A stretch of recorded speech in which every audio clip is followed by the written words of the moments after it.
Hello students, welcome to history class 12th. Students, in recent video we have discussed about the evolution of Puranic tradition in Hindu Dharma, in which we have discussed about the different deities and their sculptures in Indian temples. Now, what kind of methods were used by the people for building temples? So for building temple, they used to follow some specific features that affect the construction or the building of temple, that are around the time that the stupa or at sites such as Sanchi were acquired their present form, the first temple to house image of god and goddesses were also built. देखिए, आपको पता है एक हीनयाना और Mahayana trend start हो गया। महायाना में क्या था कि बुद्धा की इमेज लगाकर उसकी पूजा की जाती थी, मंदिर बनाने यानी कि स्तूपा बनाने शुरू कर देते। उसी टाइम के दौरान हिंदू धर्म में गॉड्स और गॉडेसेस की इमेज लगाकर मंदिरों में पूजा करनी शुरू हो गई, तो उनकी इमेज वाले मंदिर बनने लगे। तो मंदिर कैसे थे? अर्ली टेम्पल्स जो थे एक स्क्वायर रूम में बने होते थे। जो छोटा स्क्वायर रूम होता था उसको कहते थे गर्भगृह। So here we can see the structure of temple। ये होता है गर्भगृह। गर्भगृह के बाद क्या आता है? देखिए, गर्भगृह होता है जहाँ मतलब मेन श्राइन होता है, जो मतलब जहां पर मूर्ति या फिर कुछ भी है मतलब इमेज वगैरह रखी जाती है, उसको कहते हैं गर्भगृह। छोटा एक कमरा होता है जिसका सिंगल डोर भी होता है। वर्शिपर उसी गेट से एंटर करते हैं, वर्शिप करते हैं और वापस चले जाते हैं। The tall structure known as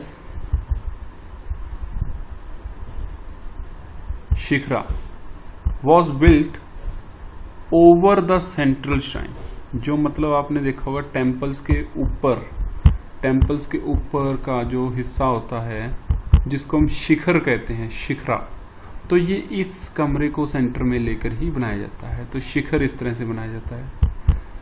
temple walls were often decorated with sculpture. मंदिरों की वॉल के ऊपर स्कल्पचर जरूर डेकोरेट होता है। Later temple became the more elaborate with the assembly of halls, huge walls, gateway arrangement. मतलब एक तरह से काफी बड़ा एक सिस्टम बनने लगा मंदिरों का। पहले छोटा सा गर्भगृह होता था, फिर उसके बाद शिखर बनाने लगे, फिर उसके बाद गेटवे, हॉल्स एक्सेट्रा, इस तरह की चीजें बनाने लगे। Most of the unique feature of early temple was that some of those were hollowed out of huge rocks। मतलब रॉक्स को काटकर बनाए गए हैं या फिर केव्स में बनाए गए मंदिर। These tradition of building artificial cave was an old one। Some of the earliest of these were constructed in the 3rd century on the order of Ashoka for renouncer who belonged to the Ajivikas। जो अजीविकास थे यानी कि जो लोग भगवान में कर्मों में विश्वास रखते थे, उनके लिए अलग से टेम्पल्स बनाने शुरू कर दिए। This tradition evolve through the various stages culminated much later in the 18th century in carving of entire temple that of Kailashnath temple. Kailashnath temple जो है ये पूरी तरह से रॉक कट टेम्पल है। बहुत सारे और भी इंस्क्रिप्शंस हैं और बहुत सारे और भी टेम्पल्स हैं, जैसे एक operate inscription recorded the amazement of chief sculptor after the complete temple Ellora. Oh how did I make it. मतलब एक तरह से वो जो एलोरा का टेम्पल बनाया गया, कहते हैं कि बनाने वाले ने खुद बनाकर भी ये सोचा कि ये मैंने क्या बना दिया, इतना अच्छा मतलब स्कल्पचर बनाया उन्होंने। तो ये टेम्पल्स हैं। नेक्स्ट जो आपका topic, can we see everything. मतलब क्या उस टेम्पल से जो इमेजेस स्कल्पचर्स बने हुए हैं क्या वो आप समझ सकते हो? By now you have had a glimpse of rich visual tradition that existed in past, expressed brick and stone architecture, sculpture, painting. We have seen that much has been destroyed and lost over the centuries. हमने इतना कुछ देखा है architecture, sculpture, painting, जिसमें से बहुत सारा कुछ खत्म हो चुका है और जो बचा है उससे कुछ समझ नहीं आता।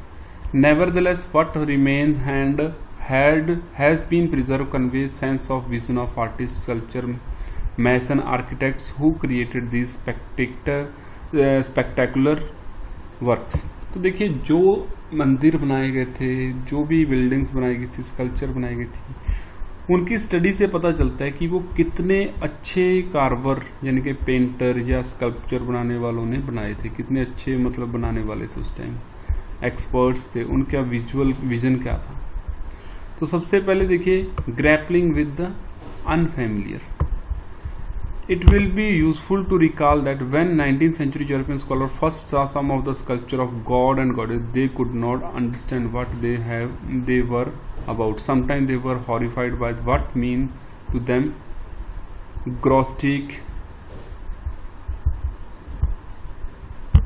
figure with multiple arms and head or with combination of human and animal forms. तो देखिए यूरोपियंस जब आए उन्होंने हमारे स्कल्पचर्स को समझने की कोशिश की तो उनके समझ नहीं आया। क्या नहीं समझाया? स्कॉलर्स ने जब मूर्तियों की खोज की तो मूर्तियों में कुछ ऐसी मूर्तियां निकली, जैसे आपको बताया गया था विष्णु की कैसी मूर्ति जिसमें उसका सिर मतलब पशु का लगा हुआ है, उसके 5-6 हाथ हैं, और एनिमल और ह्यूमन आदि आदि फॉर्म में है, और कई सारे सिर हैं। इससे क्या हुआ, वो समझ नहीं पाते और कभी कभी डर भी जाते थे कि हमने ये क्या निकाल लिया। तो हिंदू धर्म में जो देवी देवताओं की मूर्तियां थी वो इस तरह से जो यूरोपियंस थे उनको समझने में काफ़ी कठिनाई हुई, क्योंकि वो उन टेक्स्ट को समझे बगैर उन मूर्तियों के बारे में नहीं समझ सकते थे। स्टूडेंट नेक्स्ट पार्ट में हम इसका चैप्टर को कंप्लीट करेंगे, तब तक आप इसके नोट्स बनाइए। Thank you.